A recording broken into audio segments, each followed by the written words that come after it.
agama ini menjadi alasan untuk menentukan pasangan. Apakah calon suami bagi para istri atau juga adalah calon istri bagi para suami. Ya, bagi yang sudah menikah ini persiapkan untuk anak-anak kita. Jadi memang ada 4 konsideran, dan 4 konsideran itu adalah diakui secara status dan diakui secara syar'i. Karena tidak ada larangan. Tidak ada larangan memilih istri yang cantik. Tidak ada larangan mencari istri yang baik keturunannya.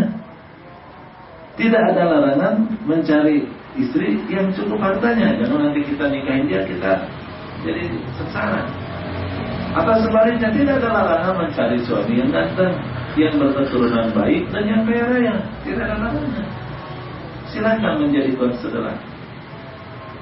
Malah lebih ekstrim, beberapa ulama didasarkan terhadap hadis ini, begitulah seharusnya mencari istri. Begitu, walaupun saya tidak sepakat, tapi minimal tidak ada larangan. Jadi 4 ini sama saja. Walaupun kemudian Rasulullah SAW menunjukkan tentang fadilah dari 4 itu adalah satu hal, yaitu poin keempat, fatfar bidat titik taribat yadaka. Pilihlah oleh kamu, prioritaskanlah pilihanmu kepada calon pasangan itu yang apa tadi? Yang beragama. Kalau itu yang menjadi pilihannya, taribat yada, dijamin bahagia. Dijamin bahagia. Rasulullah, baginda Rasul yang bersabda itu. Jadi yang 3 pertama boleh diabaikan, tetapi mohon yang keempat tidak boleh diabaikan. Oke, kita concern cari yang cantik, cari keturunan baik, cari orang yang beradab. Oke, no problem. Tapi yang keempat jangan hilang. Tetap harus yang begitunya, itu yang beradab. Masa kurang cantik, nah apa? Turunannya nggak jelas, nah apa? Selama kalau kita yakin bahwa agamanya baik. Gitu. Di poin ini sedikit ada krusial. Kalau kita detilkan ini ada masalah. Ini mohon maaf ya, yang sudah beristri jangan berpikir untuk kawin lagi, karena saya tidak dalam rangka itu. Karena menurut saya poligami itu bukan sunnah. Menurut saya poligami itu mubah. Poligami itu mubah. Jadi mubah itu kayak makan siang. Jadi kalau merasa lapar makan, kalau merasa kenyang nggak makan juga nggak apa-apa. Jadi kalau mau butuh kawin nikah aja. Ya, kalau enggak, ya nggak nikah aja juga nggak apa-apa. Cukup 1 aja juga nggak apa-apa. Karena baik 1, baik 2, baik 3, baik 4 boleh. Dan hukumnya adalah mubah. Jangan merasa istrinya istri 2 itu sunnah. Oh, kalau istrinya 2 kamu mah cuma 1 bangga. Jangan. Atau seorang yang beristri 1 sedih. Aduh, istri saya cuma 1. Jangan. Karena itu adalah mubah. Mohon bapak-bapak yang sudah beristri, jangan ngomong-ngomong tentang poligami sama istri. Ya. Jangan pernah bicara tentang ta'adud, nikah lagi kepada istri. Karena ngomong ta'adud itu, ngomongnya doang itu istri sudah sakit hati. Kan gak enak, kita rugi kan. Kita ngomong, istri sakit hati, kalinya belum. Rugi sekali itu. Istrinya sudah sakit hati, kitanya juga, kalinya juga belum. Cuma belum ngomong doang, mau kawin lagi.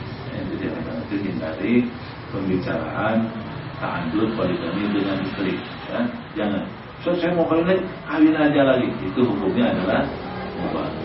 Cuma jangan lupa di dalam pernikahan itu selain ada mubahnya poligami, juga ada wajibnya berlaku adil walaupun istrinya berapa? 1. 4 aja 1.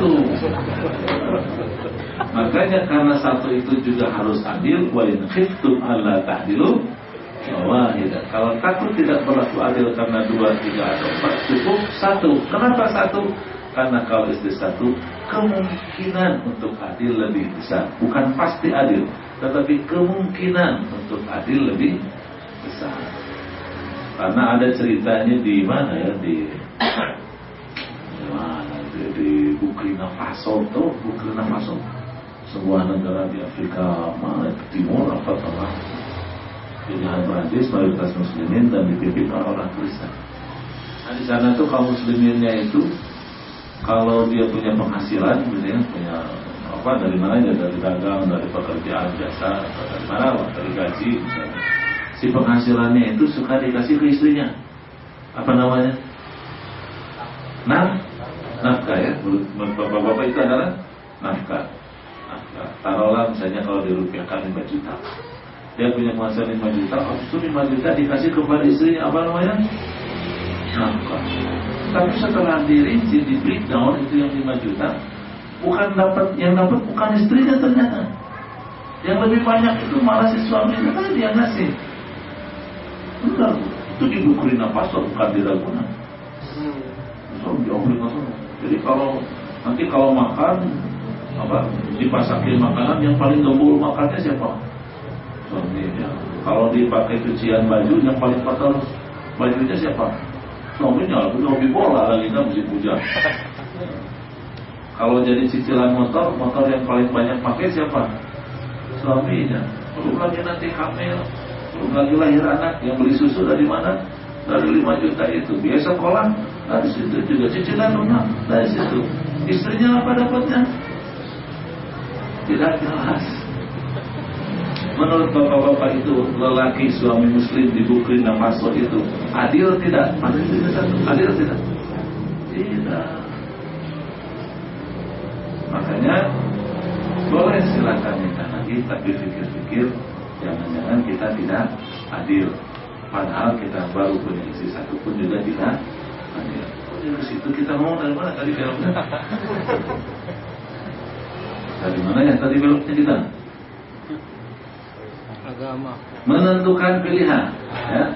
Menentukan pilihan itu sekali lagi harus didasarkan kepada agamanya. Ini yang lebih penting. Ya. Dari mana tadi beloknya? Apa lagi ya? Dari tahajud ini. Tapi intinya begitu. Jadi kalau pilihan itu harus seperti itu. Baru berikutnya sampai kemudian diproses sampai kepada khitbah. Dan ini harus sesuai dengan sunnah. Nah, bagaimana proses khitbah sampai dengan menentukan sesuai dengan sunnah? Di dalam sunnahnya, kalau kita ingin mendapatkan calon istri itu harus didasarkan kepada referensi. Harus ada referensi. Sebetulnya arahan tadi juga ada menunjukkan referensi tentang kecantikan, tentang keturunan, tentang artinya begini, harus kita memiliki informasi yang lengkap tentang calon itu. Terutama adalah bila si istri menentukan calon suami. Laki-laki mungkin preferensinya tidak terlalu lengkap juga nggak jadi apa-apa, dia memiliki kemampuan berpikir.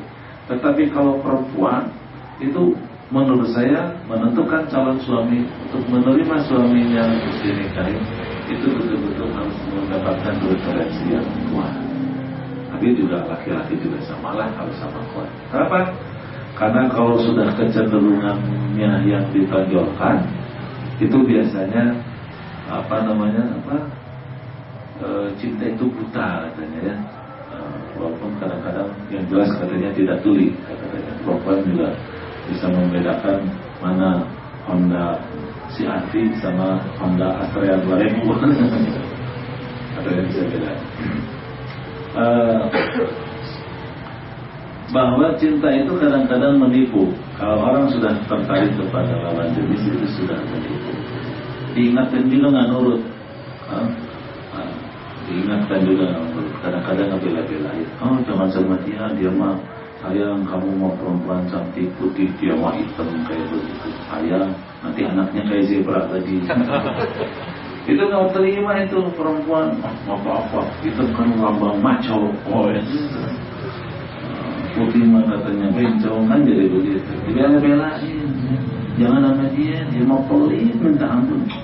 Oke, itu mah bukan pelit, hemat yang kayak begitu.